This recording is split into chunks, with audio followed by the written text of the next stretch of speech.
The sudden resignation of India's Vice President Jagdeep Dhankar has sent shockwaves across the political spectrum.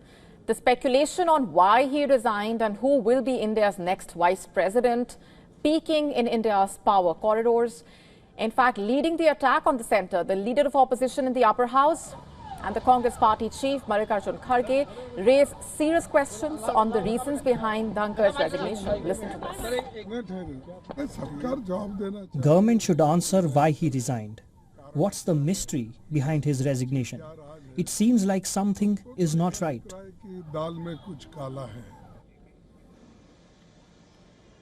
As the centre deals with relentless attacks from the opposition in and outside the parliament, the Election Commission of India now has 60 days to complete the process to elect the next Vice President, effectively setting the date by which the next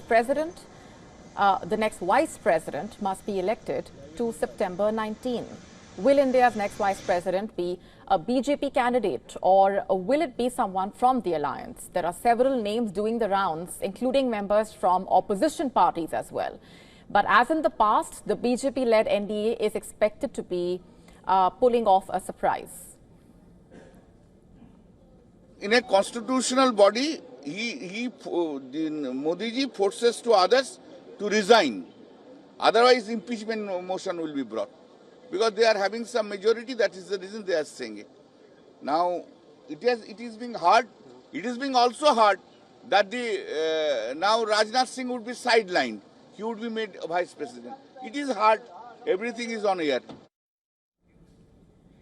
The ruling NDA clearly edging ahead in the numbers game. The alliance has the support of 293 lawmakers in the lower house. In the Rajya Sabha, the backing of 129 members collectively, taking the strength of the ruling coalition to 422 lawmakers in both the houses of the parliament.